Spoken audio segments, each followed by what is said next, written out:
소설 들려주는 여자.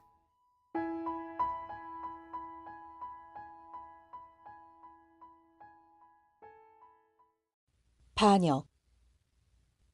선우휘. 사람이란 저마다 마음이라는 것을 가지고 있다.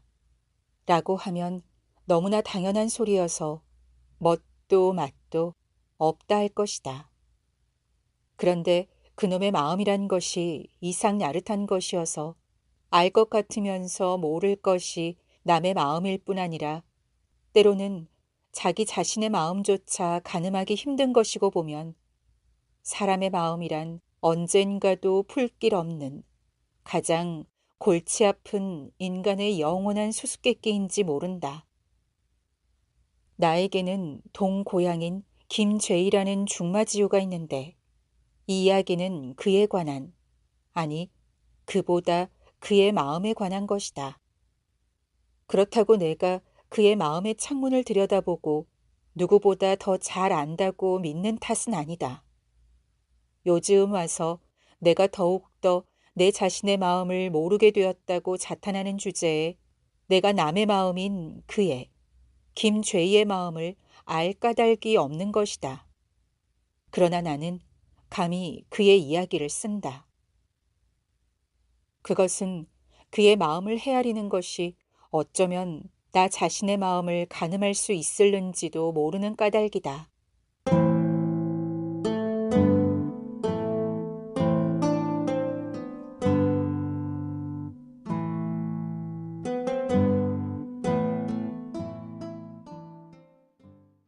김죄희와 내가 우리들이 자란 고장은 산 좋고 물 맑은 곳이지만 뭐 그런 점이 그렇게 중요한 것은 아니다.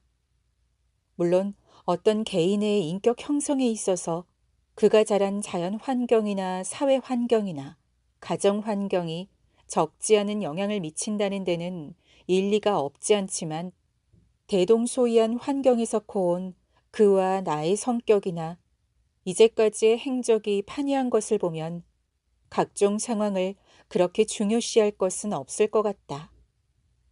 한마디로 말해서 우리들이 자란 고장이란 봄이면 진달래가 피는 산이 있고 개나리에 뒤이어 민들레꽃이 피는 들 한가운데를 맑은 냇물이 흐르는, 그리고 착한 사람도 짓궂은 사람도 함께 어울려 사는 그런 시골이었다.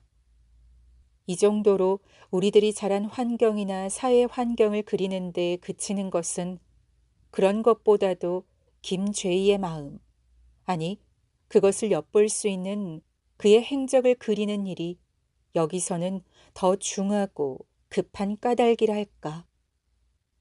언젠가 김죄희를 포함한 우리 조무래기들은 국민학교, 당신은 보통학교 4학년 때 일이니까 11~12살이 되었을 것이다.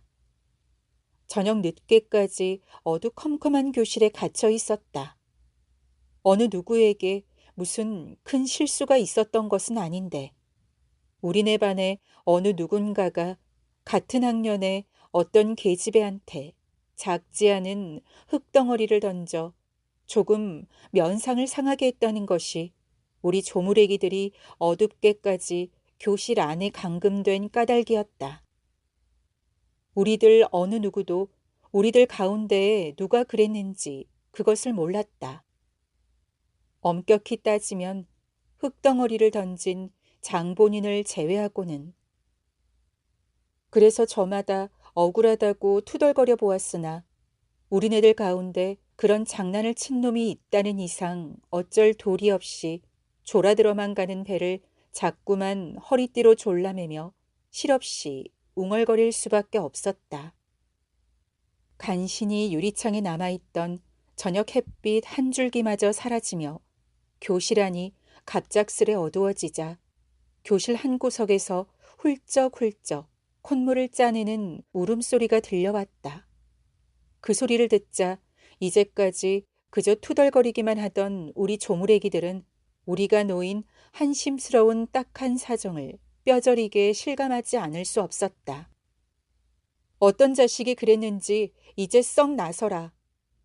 라는 고함 소리가 튀어나오자 교실 안의 분위기는 사뭇 살벌해 갔다.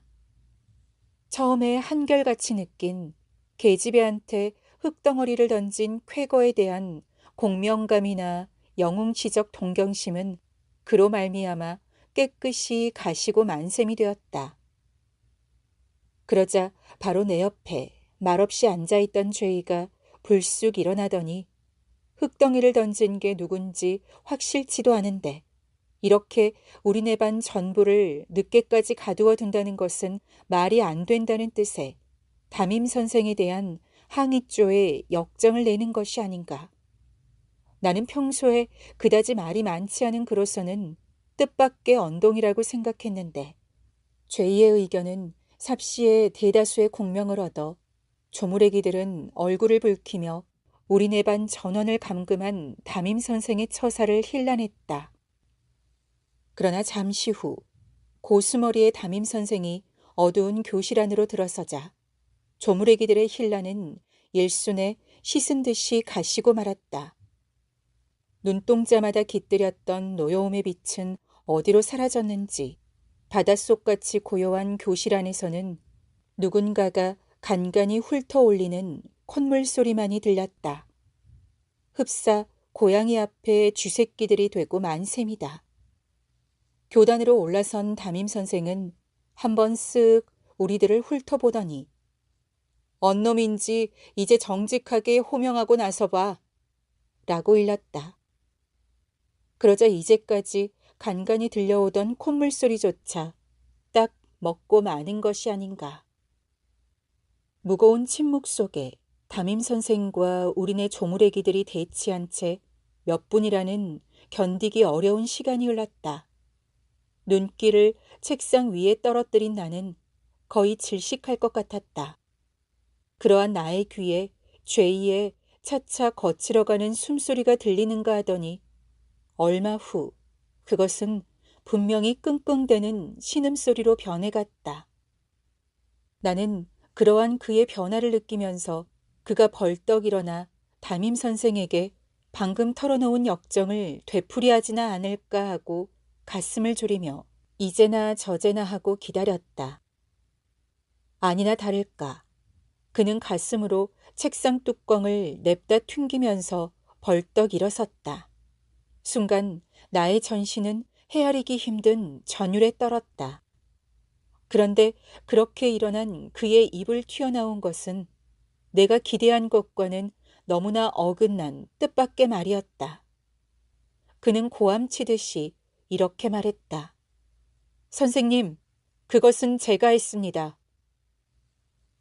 나는 아연 실색했다. 담임 선생이 교실로 들어오기 직전 흙덩어리를 던진 게 누군지 확실치도 않은데 이렇게 우리네 반 전부를 늦게까지 가두어 둔다는 것은 말이 안 된다고 선동하고 나선 것은 바로 다름 아닌 그가 아니었던가. 한편 담임 선생은 그렇게 실토하고 나선 그를 흰자위가 승한 눈으로 한번 흘끗 쳐다보며 너냐? 하고 그러나 조금 뜻밖인 표정을 짓더니 그럼 너 모두들한테 미안하다고 사과해. 너 하나 때문에 이렇게 늦게까지 남아있어야 했으니까. 하고 일렀다. 그 소리에 그의 얼굴이 잠시 불그락 푸르락 하더니 끄덕 고개를 숙이며 미안해 하고는 입을 한 일자로 꾹 다무는 듯이 보이는 일순 울음을 터뜨리면서 책상 위에 엎드리며 두 팔을 엮어 얼굴을 가려버렸다. 우리네 조무래기들은 모두 얼떨떨한 표정을 지었다. 어떻게 이렇게 된 것인지 얼른 가늠할 수가 없었던 때문이었다고나 할까. 잠시 후 죄인은 담임 선생에게 끌려 직원실로 가고 우리들은 모두 감금에서 풀려 어두운 교실을 뛰어나왔다. 그러나 운동장으로 나온 나는 곧장 집으로 가지 않고 아름드리 느티나무 밑으로 가서 쪼그리고 앉아 그가 놓여 나올 때까지 기다리기로 했다. 나는 아무리 하여도 그가 계집애한테 흙덩어리를 던진 장본인이라고는 생각할 수가 없었던 탓이다. 그리고 그의 집은 학교에서 올이나 떨어진 나와 같은 마을에 있었다. 둘레가 완전히 어둠에 쌓였을 때 나는 고개를 숙이고 축 어깨를 들인 그가 검은 책보를 옆에 끼고 학교 현관을 나서는 것을 보자 벌떡 몸을 일으켜 다른 박지를 쳐서 그에게로 다가갔다. 그는 그렇게 다가간 나를 보자 흘끗 한 번 쳐다보고는 말없이 그저 걸음을 옮겼다. 나는 어둠 속에 희미하게 보이는 그의 얼굴을 조심스레 건너다 보며 그의 옆에부터 걷고 있다가 교문을 저만큼 뒤로 하고서야 나직한 목소리로 물었다. 너 그거 정말이니? 그러나 그의 대꾸가 없었다. 나는 한번 발에 걸리는 돌멩이를 걷어차고 나서 난 네가 한 것 같지 않은데. 그러자 그는 역정을 내듯이 대꾸했다. 내가 했으니까 했다 그랬잖아. 그러나 나는 그것으로 만족할 수가 없었다. 잠시 또 말없이 걷고 있다가 그 계집애가 흙덩이로 얻어맞았을 때 넌 나하고 뒷산에서 아카시아 꽃을 훑어먹고 있지 않았어? 하고 따져들었다. 나의 그 말에도 한참 동안이나 그는 대꾸가 없었다. 네가 안 하고 어째 했다고 나섰어? 내가 그렇게 연거푸 다그치자 그제야 그는 무거운 듯이 다시 그 입을 열었다. 사실은 내가 아냐. 그런데 왜 나섰어? 또 한참 동안이나 그의 대꾸가 없었다. 나는 은근히 그의 대꾸에 바라는 게 있었다.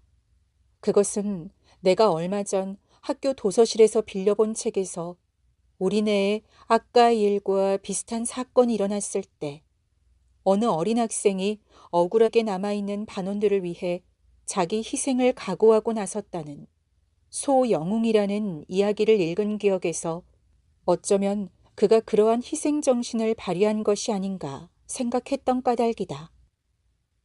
그러나 잠시 후 들려준 그의 사연은 나의 기대에 어긋났을 뿐 아니라 그가 자처하고 나섰다는 동기라는 것이 그때의 어린 나로서는 도저히 이해할 수가 없는 것이었다. 다소 무거운 입을 연 그는 왜 그랬는지 그건 나도 모르겠어. 나는 그의 말꼬리가 사라지기도 전에 뭐? 네 자신도 모르겠다고? 하고 반문하지 않을 수 없었다. 그러자 그는 나도 모르겠어. 선생님이 들어오기 전에는 우리들을 공연실에 가둬두는 선생님한테 역정이 갔는데 선생님이 들어와서 그런 놈은 호명하고 나서라고 하자 그따위 짓을 하고 입을 다물고 있는 놈이 미워졌어. 그는 잠시 뜸을 들이더니 그런데 잠시 후 어떻게 된 건지 그렇게 화를 낸 내가 미워졌어. 건 뭐야? 나는 어둠 속에서 여우한테나 홀린 것 같은 느낌이 들었다. 글쎄, 건 나도 모르겠대도. 나는 더욱 머리가 어수선해져서 그래서 네가 했다고 일어섰단 말이야? 그것도 잘 모르겠어. 어떻게 일어나서 그런 말을 했는지 그것도 잘 모르겠어. 그럼 나는 더듬거리고 나서 그럼 선생님한테 그 말을 했어? 하고 또 다그쳐 물었다. 아니, 할까도 생각했었는데 왠지 그러기가 싫었어. 이건 도무지 모를 일이라고 나는 내던질 수밖에 없었다. 올이나 되는 어둠길을 그와 나란히 서서 걸으면서 나는 김죄희가 무슨 괴물이 아닌가 하는 생각에 뇌골을 어지럽혔다. 그렇게 자기가 하지 않은 죄를 스스로 뒤집어 쓴 그는 그 후 그 벌로 한 달가량이나 교실 소재를 하지 않으면 안 되었다. 그 당시를 생생히 되살릴 때마다 나는 이상 야릇한 감회에 젖는다. 그리고 그가 그 뒤 나와 함께 입학한 중학교에서 보여준 또 하나의 이상한 행동을 되새기는 것이다. 그것은 그러니까 당시의 고등보통학교 4학년 때의 일이다. 여름방학이 끝나고 모두 제 고장으로부터 학교로 돌아온 우리들은 개학 이틀째 되는 날, 기하를 가르치는 수학 선생을 배척하는 화려한 스트라이크를 벌여놓은 것이었다. 학생들의 선생에 대한 배척 스트라이크의 명분이란 예나 지금이나 맹랑한 것이지만 기억을 되살리면 그 수학 선생이 아주 깐깐한 성격에서 채점에 인색했던 탓이었다. 우리들 가운데 1학기 성적의 낙제 점수인 60점 이하를 맞은 학생이 거의 반수나 되고 보니 그때의 나이로서 그럴 법도 한 일이었다. 낙제점을 면한 축도 80점 이상을 맞은 학생이 하나도 없었던 만큼 배척의 기세는 대단했다. 우리들은 한결같이 몇몇 선동자들의 선동에 뇌동하여 기하 시간에 그 수학 선생이 교실 안으로 들어서기만 하면 일제히 일어나서 책가방을 들고 교실을 나와버린다는 전술을 쓰기로 하였다. 모두 제자리에 앉아 책상 밑에 가방 위에 한 손을 얹고 수학 선생이 나타나기를 기다리는 우리들의 가슴은 그야말로 서스펜스와 스릴에 충만해 있었다. 아마 어떤 경우에 있어서도 반항의 심리에는 그렇게 취하는 듯 싶은 서스펜스나 스릴이 섞여 있는 것인지 모른다. 이윽고 그 수학 선생이 잘잘 슬리퍼를 끌며 나타나더니 득 도어를 열고 들어섰다. 그 한 발자국이 문턱을 넘어서기가 바쁘게 우리들은 우아하고 기성을 지르며 책가방을 들자 미리 열어놓은 뒷문으로 쇄도에 갔다. 우리들은 삽시에 교실을 비우고 복도를 거쳐 교정으로 뛰어나가자 축구 골문이 있는 곳으로 몰려갔다. 그리고 쾌감과 불안이 범벅이 된 일종의 허한 마음을 가라앉히려는 듯이 저마다 공연히 기성을 울렸다. 나는 거기 끼어서 허튼 소리를 털어내다 보니 김주희의 모습이 보이지 않았다. 어찌 된 일일까? 잠시 후 한 사람 한 사람 입을 다물어 으스스한 고요가 머리 위에 내려앉게 되자 누군가가 김주희는 나오지 않고 교실에 혼자 남아있다고 했다. 그 소리를 들은 나의 가슴은 뜨끔했다. 어쩌자고 혼자 남았을까? 잠시 후 그것을 확인하는 척후가 뽑히게 되었는데 그것은 공교롭게도 내가 지명되었다. 나는 난처한 나머지 스스로 얼굴이 울상으로 이그러지는 것을 깨달았으나 살벌한 분위기에서 거절할 도리가 없었다. 하는 수 없이 나는 가끔 열려진 창문으로 내다보는 선생님들의 눈길을 피해가면서 무거운 걸음을 옮겨 아까 우리가 뛰어나온 교실로 기어들어서 유리창문 밑에 가서 몸을 숨겼다. 그리고 가만히 고개를 빼어 유리창 너머로 겁먹은 시선을 안으로 보냈다. 나의 눈길에 잡힌 것은 이상스럽고도 감명 깊은 광경이었다. 교단에 선 수학 선생은 교실 뒤편에 혼자 남아있는 김죄희를 상대로 까딱도 않고 수업을 하고 있는 것이 아닌가. 나는 잠시 동안 나의 척후 임무를 잊고 그 광경에 취하지 않을 수 없었다. 그러나 눈여겨보니 홀로 교실에 남아있는 김죄희는 한 팔을 구부려 얼굴을 가린 채 훌쩍훌쩍 울고 있는 것이 아닌가. 그것을 확인하는 순간 헤아릴 수 없는 세찬 전율이 나의 전신을 스치더니 그것은 뒤이어 파상적으로 엄습해왔다. 잠시 후에 제정신을 거둔 나는 살그머니 그곳을 빠져나와 다시 축구 골문이 있는 데로 돌아가 내가 확인한 광경을 여럿에게 들려주었다.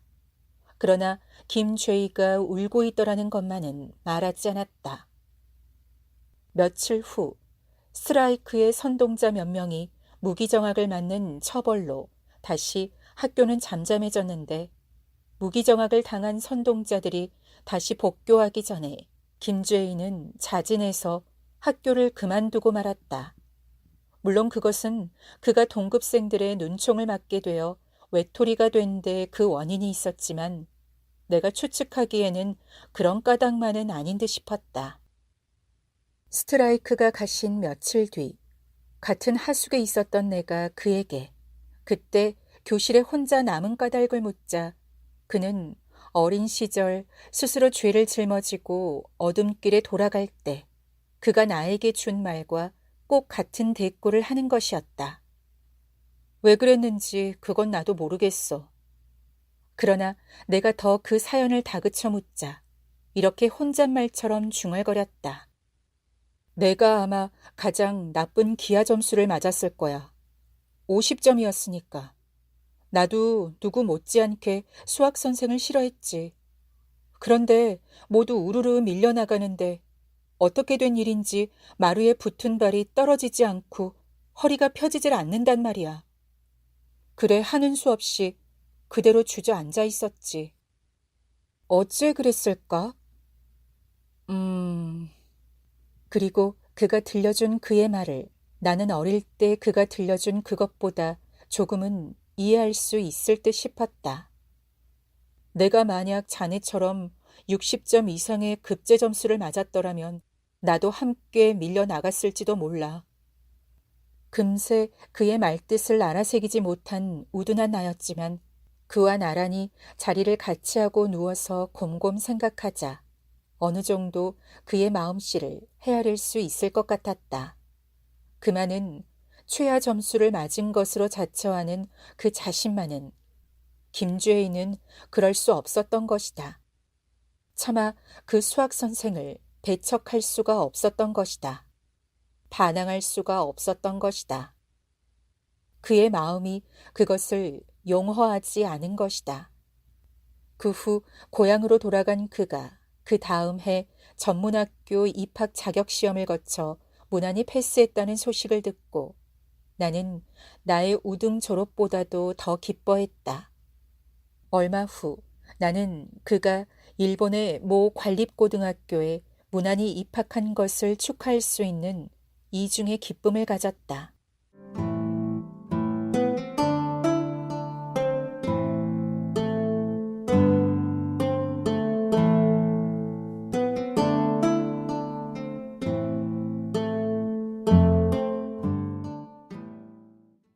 그와 나는 그해 봄에 함께 현해탄을 건너서 일본으로 갔다. 나는 사립대학의 고등학교에 입학했던 탓으로 그와 만나기보다는 서신교환으로 우정을 나누는 편이 더 많았다. 방학 때는 고향으로 돌아와 함께 무전여행도 즐길 수 있었는데 그는 고등학교의 알트 하이델베르히적인 청춘 국가의 기풍에 젖기보다는 차차 더 내성적인 자기 탐구의 차원으로 그 스스로를 몰고 가는 듯이 보였다. 언젠가 그는 일본으로 건너가는 기차 속에서 이력으로 된 아라비아의 로렌스라는 이와나 미신쇼를 탐독하고 있다가 감개 깊은 어조로 마주 앉아 잡지를 뒤적이고 있던 나에게 이런 말을 하는 것이었다. 좋은 말인데 로렌스가 뼈저리게 느낀 것이 무엇인 줄 아나? 그리고 잠시 그는 차창 밖으로 스치는 여름 풍경을 내다보고 있더니 아라비아 부족을 이끌고 그처럼 초인적으로 싸웠고 갖은 고난을 이겨낸 그가 가장 강적이 누구냐 하면 그것은 다름 아닌 자기 자신이었다는 거야. 그러면서 그는 얼굴에 서린 감개의 빛을 짙게 하며 그렇지. 인간에 있어서 최대의 강적은 자기 자신이야.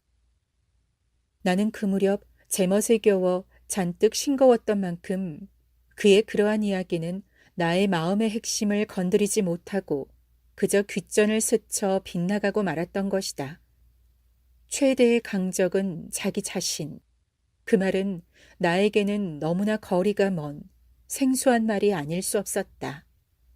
숱한 일인 학생들 틈에 끼어 3년간 우수한 성적을 견지하고 고등학교를 졸업한 그는 나의 예상과는 달리 아예 관립대학의 입학시험은 치르지도 않고 나와 함께 같은 사립대학에 입학하였다.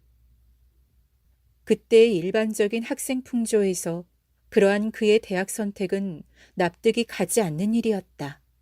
나는 또 한 번 그에게 의문을 던지지 않을 수 없었다. 그러나 그의 대답은 거침없이 시원스러운 것이 도리어 오만에 가까웠다. 물론 시험만 치렀으면 나는 어떤 관립대학에도 들어갈 수 있었지. 그럼 이 대학의 어느 교수 때문에? 아니, 그런 것도 아니야. 다시 다그쳐 묻는 나에게. 거기의 고등학교 학생들이 무엇에 들린 것처럼 관립대학에 들어가려는 꼴이 싫었어. 다만 그뿐인가? 능히 얻을 수 있는 것을 포기하는 것. 말하자면 그것이 자기 자신에게 이기는 일이기도 하고. 자기 자신에게 이기는 일. 나는 마음속으로 그렇게 뇌까리고 그저 흐뭇이 웃을 수밖에 없었다. 김죄인은 무엇을 생각하고 있는 것일까? 그때부터 그러한 의문이 하나의 수수께끼로 나의 마음 한구석을 차지하게 되었다. 우리들이 대학에 다닌 2년간이라는 세월은 김죄인이나 나의 반생에 있어서 그래도 비교적 한가하고 즐거웠던 기간일는지 모른다. 그것은 그 뒤에 우리들이 거의 쉴 새 없이 연이은 극한 상황 속에 몸을 떠맡겨야 한 때문이라고 할 수 있었다. 일본에 전시하이면서 우리들은 그렇게 큰 경제적인 불여의를 맛보지 않고 대학 생활을 즐길 수 있었던 것이다. 둘이 다 영화를 즐긴 편인데 나는 가끔 노점에서 내가 좋아하는 여배우의 브로마이드를 사들였으나 그는 그러한 나를 지켜볼 뿐 한 번도 나처럼 여배우의 브로마이드를 사들이는 일이 없었다. 한번 그가 읽고 있는 책갈피에서 사진 한 장을 발견하고 혹시나 했더니 그것은 배우 사진이 아니라 인도의 시성 라빈드라나드 타고르의 사진이었다. 나는 타고르의 사진이랑 어쩐 까닭이냐고 물었더니 그는 타고르의 사진을 물끄러미 들여다보며 이 얼굴은 보통 얼굴이 아니라고 말하는 것이었다. 나는 좀 빈정대는 가락으로 왜? 수염이 좋아서? 라고 물었더니 그의 대꾸는 아니, 이 얼굴은 자기에게 이긴 얼굴이야. 라고 대꾸를 하였다.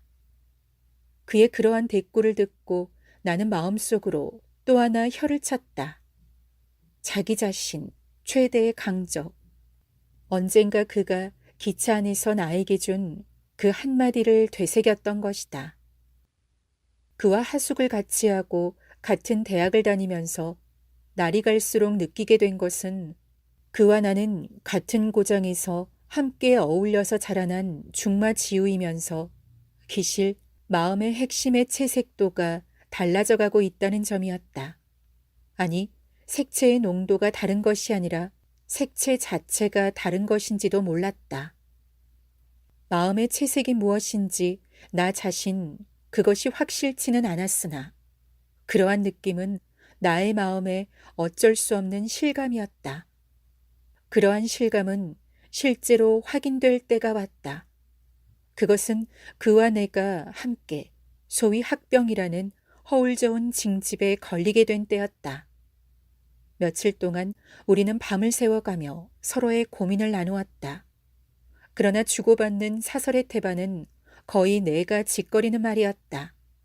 그는 그저 내가 하는 말을 묵묵히 듣고만 했고 내가 열띠어 무엇인가 물으면 이렇다 할 의견은 전개하지 않고 그저 그 가부와 찬부를 표시할 뿐이었다. 나는 그러한 고민 끝에 기피하기로 결정하고 그에게 그 결의를 말했더니 대꾸 없이 그저 고개만 끄덕거렸다. 나는 그가 나와 같은 결단을 내린 것으로 알고 그 구체적인 방법을 말하려 하였더니 그는 그 무거운 입을 열어 나는 자진 지원해 나가겠어 하고 말했다. 나는 그의 그 말에 깜짝 놀라고 말았다. 이때까지 그와 주고받던 이야기의 경위로 보아 그가 자진 지원하리라고는 거의 생각되지 않았던 까닭이었다. 뭐? 자진 지원한다고? 그러한 나의 언성은 한 옥타브나 튕겨 올랐다. 그럴 수밖에 없겠어. 그럴 수밖에 없겠다고? 음, 그런 결론으로 전환될 수밖에 없어. 전환?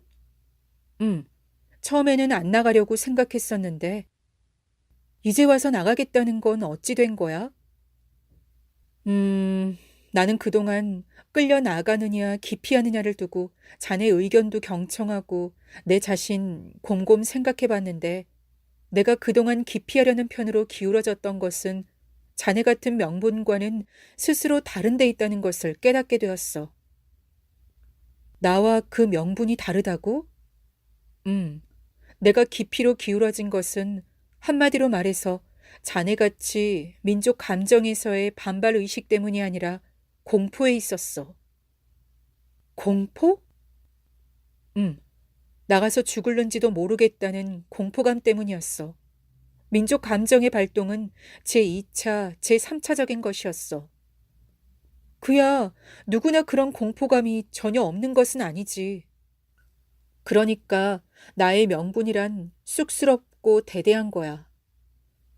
여보게.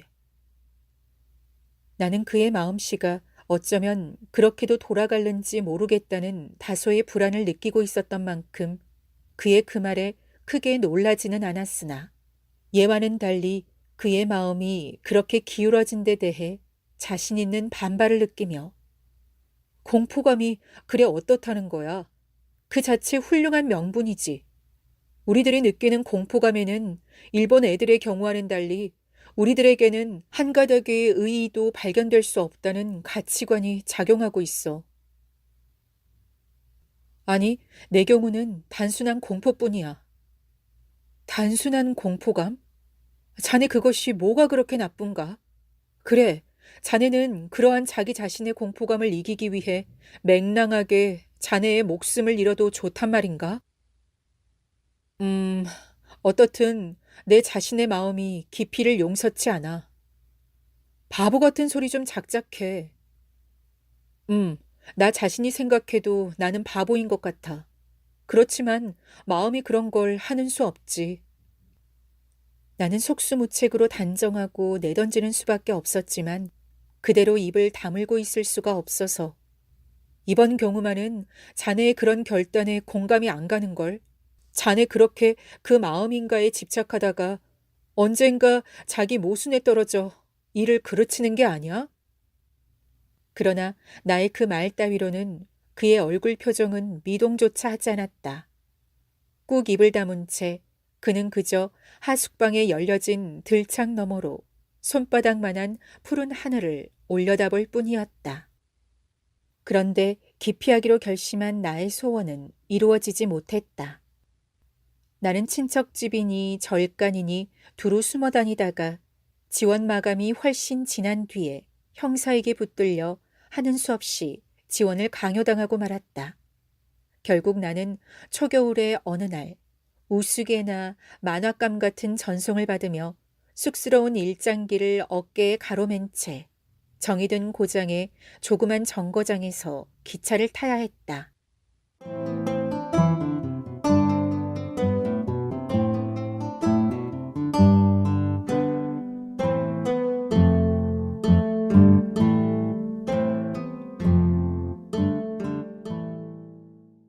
나는 다음해 봄에 중국 남경에서 그를 만났다.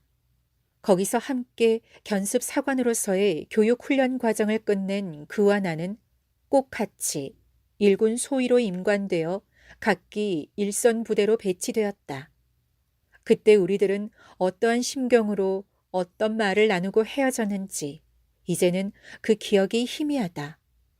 군대라는 일종의 극한 상황에 던져진 그나 나는 하루하루 연이어 들이닥치는 고된 일과를 따라가는데 무엇을 생각하거나 무엇을 느낄 마음의 여유가 전혀 없었던 것인지 몰랐다. 당시의 생활에서 가장 절실한 희고는 첫째, 먹는 일이요. 둘째는 자는 일이었으니까. 성욕도 제3차적인 희구가 될 수 없이 전혀 망각된 욕구에 지나지 않았으니까. 다만 나는 그가 일선 부대에 배치되면 그놈의 마음인가 때문에 그가 지나치게 그 임무에 충실한 나머지 결과적으로는 개죽음이 되는 맹랑한 비운을 당할 것이 아니냐는 불안감을 느끼며 그와 헤어졌던 것이라고 기억한다. 그런데 그 후 김죄희의 마음은 나의 예상과는 달리 어수선한 갈등과 상충을 거친 뒤에 의외의 결과를 나타내고 말았다. 그러한 경위를 일본의 패전 후 나와 앞서거니 뒤서거니 하며 살아서 제 고장으로 돌아온 김죄희 자신으로부터 들었다. 북지태원 가까운 일선 부대로 배치된 그는 처음 내가 예상했던 대로 너무도 충실한 소대장으로서 여러 차례의 소전투를 치러냈다는 것이다. 그런데 태평양 지역에서의 일본군의 열세는 어쩔 수 없이 중국 전선에까지 미치게 되어 나날이 패전 기운이 짙어가게 되자 일본군에 징지 편입된 소위 조선인 병사들은 틈을 타는 대로 1명, 2명 대열을 벗어나기에 이르렀다. 부대를 탈주하여 중경을 지향하게 된 것이었다. 일본 제국군대의 충실한 육군 소위 김죄희는 소대장이라는 직책 탓도 있어서 처음 조선인 병사들의 탈주를 철저히 적극적으로 막아내는데 무진 애를 썼던 모양이다. 그러던 어느 날 그는 상사의 지시에 따라 조선인 병사들을 모아놓고 엄숙한 표정으로 탈주 절대 불가의 일장 훈시를 내렸다. 그런데 그들의 무표정한 얼굴에 오히려 착잡한 표정을 느낀 그는 그만 저도 모르게 허리에 찬 일본도를 쭉 빼어들었다고 한다. 만약 너희들 가운데서 탈주하는 자가 나타나면 이 김죄희 소위가 그냥 두지 않을 테다. 그러나 다음 순간 그는 저도 모르게 빼어든 일본도를 어떻게 처리할 것이냐고 망설였다. 곤혹의 일순이 지나자 그는 또 한 번 그 자신도 헤아릴 수 없는 해괴한 몸부림을 치고 말았다. 높이 치켜들었던 일본도를 한번 머리 위에서 휘두른 것이었다. 다음 순간 그는 확 눈앞에 검은 장막이 들이우는 것 같은 현기증을 느끼고는 당황히 빼어든 도신을 칼자루에 집어넣고 해산을 명해버렸다. 그는 그날 밤 한잠도 이루지 못하고 자리 안에서 전전했다. 그의 감겨진 안막에 새삼스러이 되살아오는 것은 조선인 병사들의 무표정한 얼굴들이 아니라 그 눈동자에 담겨있는 분명한 조소의 빛이었다. 그 조소의 눈동자는 몹시도 그를 괴롭혔다. 그러나 그렇다고 충실한 일본군 소대장으로서의 그의 임무에 조금도 금이 가지는 않았다. 조소의 눈동자들을 뇌리에 되살리고 자기 임무에 대한 의아가 찰나적으로 허공을 나는 유성처럼 그의 마음속을 스쳐갈수록 그는 그러한 마음의 동요에 이기려고 무척 기를 썼다.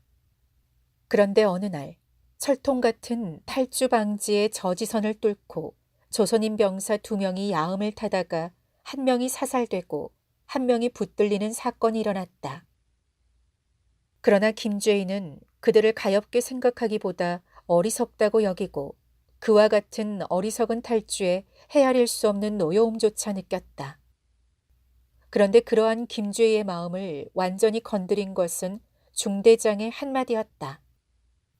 중대장은 자신만만한 얼굴에 약간의 노기를 띠며 그것은 좋은 본보기야. 아무도 여기서 탈주할 수가 없단 말이야. 그걸 뇌골 속에 쳐넣어 주어야 해. 탈주 절대 불가능. 그 소리를 들은 김죄희의 머릿속에 일순 반항의 불꽃이 튀었다. 탈주 절대 불가능. 절대. 그럴까? 절대라. 누구도 절대로 탈주하지 못한다. 누구도. 물론 나 자신도.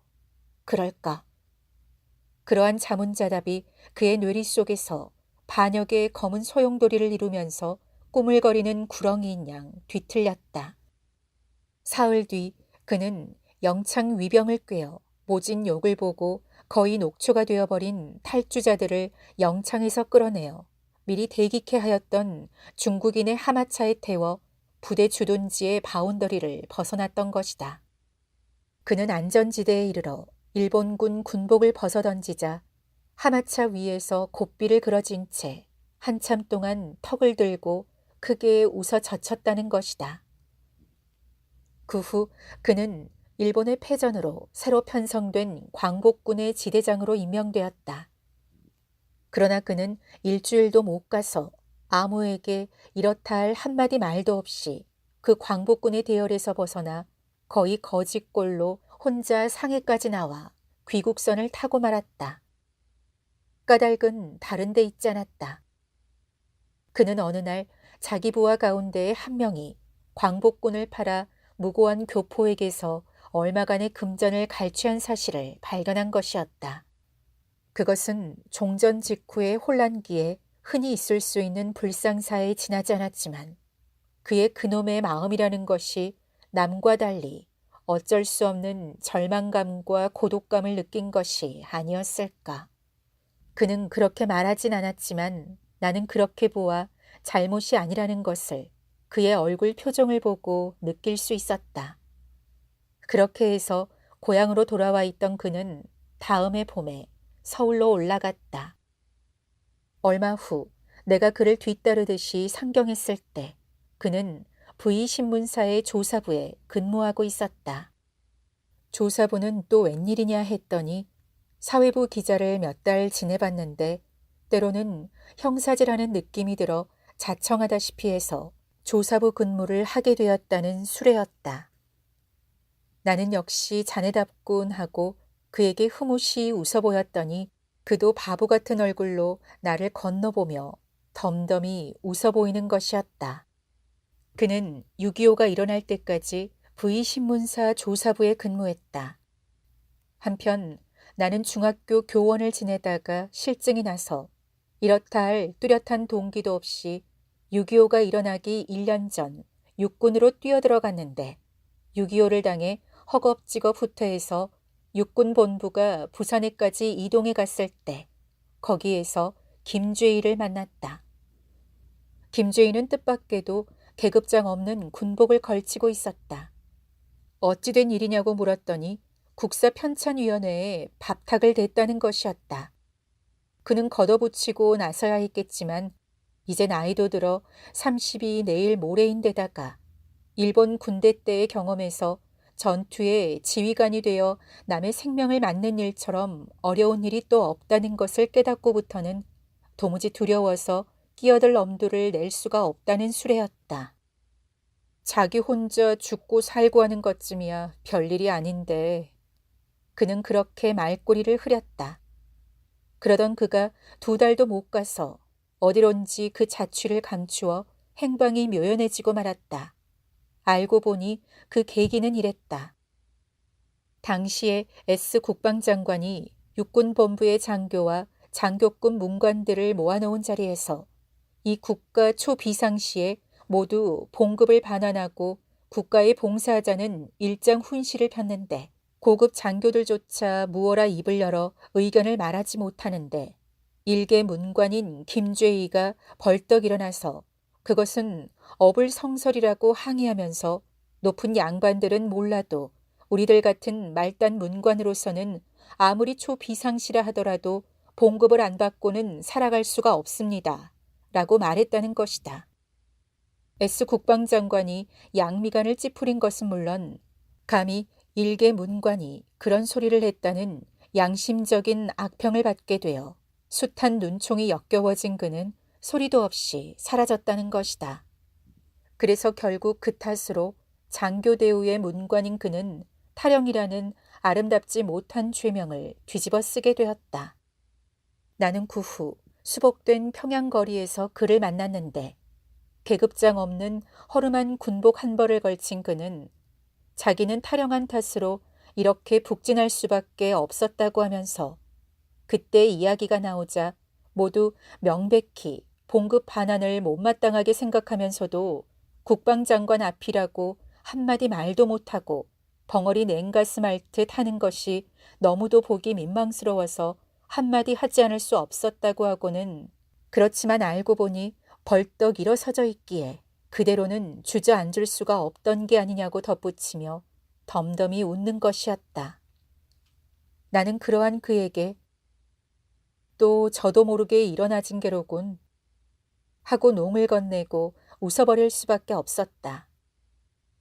그리고 나와 함께 냉면집에서 쟁반을 나눈 그는 다음 날 또 온다 간다 소리 없이 평양거리에서 사라지고 말았다.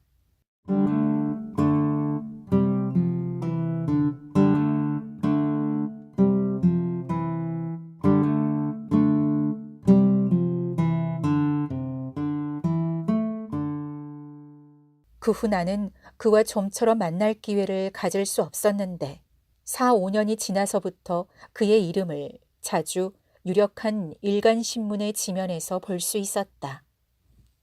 부산 정치 파동을 계기로 기계 있는 독립지로서 이름난 S신문의 논설위원이라는 명색이었다.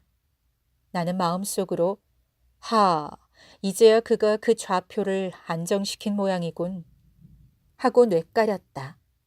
그 후 나는 그가 거기 있다는 탓으로 S신문을 애독하면서 사설의 행간에 어리는 그의 채취를 막고는 그를 생각하곤 했다. 그런데 자유당 말기에 이르자 사설의 논조보다도 몇 갑절이나 신랄한 시론이 자주 그의 이름을 바가 나타나는 데는 친구로서 김죄희가 하는 자랑도 느낄 수 있었지만 한편 그와 정비례해서 커가는 걱정을 누를 수가 없었다. 당국의 언론 억제가 심해갈수록 그와 반비례해서 그의 논란의 옥타브는 높아가는 것이 아닌가. 그러한 나의 걱정은 기우에 끝나지 않고 그는 끝내 필화를 입고 며칠 경찰에 갇혔다 나와서 당국과 S신문사 간의 타협에 희생이 되어 신문사 간부들의 양해하에 일시 신문사를 물러나오고야 말았다.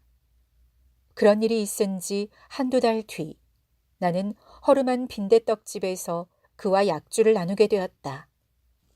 나는 약주 몇 잔을 들이켜고 나서 어디 이번에도 저도 모르게 그렇게 갈겨버린 것인가? 하고 빈정대듯이 물었더니 아니 하고 그는 한 손을 세차게 휘젓고 나서 그런 게 아니야. 남들은 남의 속도 모르고 정부 당국과 맞붙어 싸웠다고들 하지만 기실 나는 이번에야말로 정말 나 자신과 정면으로 맞붙어 싸운 거야. 하고 약주가 넘실거리는 대포잔을 들어 단숨에 죽 들이켜는 것이었다. 언젠가 자네가 말하던 최대의 강적인 자기 자신과 말인가? 그렇지. 그는 꿀꺽 생침을 삼키고 나더니 난 손톱만큼도 자유당 정권에 대들 생각은 없었어. 논설위원이랍시고 신문사에 밥탁을 대고는 있었지만 뭐 그렇게 언론이라는 것을 대단한 것으로 생각하지도 않았고 또 정치란 것은 어느 때 어디서나 더티게임이라고 접어두고 있었으니까 내가 뭐 기를 쓰고 나서려고 한 것은 아니야. 그럼? 게다가 나는 지난 10여 년간 학병이다 6.25다 하고 어정거린 탓으로 혼기를 놓쳤던 게 아닌가. 그런데 1년 전 우연한 기회에 어떤 여자와 알게 되었어. 그러니 언론인의 기계를 발휘한답시고 나섰다가 콩밥이라도 먹는다는 건 생각할 수도 없는 일이었어. 그리고 어디 나라라는 게 그렇게 간단히 망하는 법인가. 사회라는 건 그저 그렁그렁한 과정을 밟아 발전하는 거지 뭔가. 그러니 싸우긴. 그런데 그러한 생각을 하게 되자 사설을 쓰는데도 어쩐지 그전과 다르게 되었어. 몸조심을 하게 되었단 말이야. 어쩌다 걸려들면 어떡하나 하는 생각에 앞서니 붓을 요리조리 돌리게 될 수밖에. 그러던 어느 날 나는 이미 다 써서 주필 책상 위에 갖다 놓은 사설의 한 구절이 마음에 걸려서 다시 주필실로 들어가 조금 문장의 뉘앙스를 고쳐놓았단 말이야. 그리고 나오려는데 주필 영감이 안경을 너머로 나를 쳐다보며 흐뭇이 웃는 게 아닌가. 별 뜻이 있어서 그렇게 주필이 웃는 것은 아니었을 텐데 나는 그러한 주필과 눈길을 섞고 나서 그만 도망치듯이 당황히 주필실을 나와버렸어. 그리고 한나절 곰곰 생각해봤지. 나 자신이 어쩌면 이렇게 대대하게 되었는가 하는 자책이 정말 밀물처럼 가슴에 밀어 닥치더군. 그것이 내가 이름을 박아 실론을 쓰게 된 동기일세. 자유당 정부가 못마땅해서 그런 게 아니라 그렇게 옹졸해진 나 자신이 못마땅해서 그렇게 쓰게 된 거야. 당국을 친 게 아니라 사실은 나 자신을 두들겨 친 거지. 일종의 자학이군. 글쎄, 자학이랄까. 나 자신이 미워서 그런 거지. 그런데 그는 길게 한번 술 냄새 섞인 한숨을 내쉬고 나서 그런데 사람들은 그런 남의 속도 모르고 이러니 저러니 나를 치켜 올리기도 하지만 우스갯감이지. 그러니 정녕 강적인 자기 자신과의 싸움이었군. 뭐 그다 쑥스러운 거지. 그놈의 마음이란 게 탈일 뿐이지. 4.19 의거가 일어난 석 달 뒤 그는 그간 사귀던 그 여자와 어느 예식장에서 아주 간소한 결혼식을 올렸다. 나는 공교롭게도 그때 상을 당한 까닭에 거기 참석할 수가 없었다. 그 후 길가에서 두세 번 부인을 동반한 그를 만나고 얼마 전 틈이 나서 그의 전셋집을 찾아갔더니 그는 아랫목에 앉아서 2살 난 아들에게 걸음마를 가르치는데 열중하고 있었다. 그 부인이 차려온 간소한 술상을 마주하고 한참 작거니 권거니 하다가 내가 농조로 어디 이제 강적은 없어졌는가? 하고 물었더니 그는 무연한 표정을 얼굴에 흘리며 이젠 저놈이 강적이야.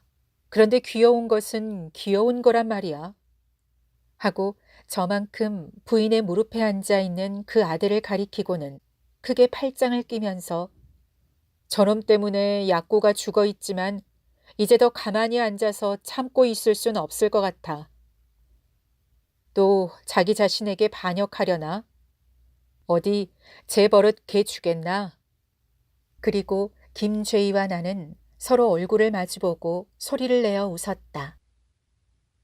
1965년작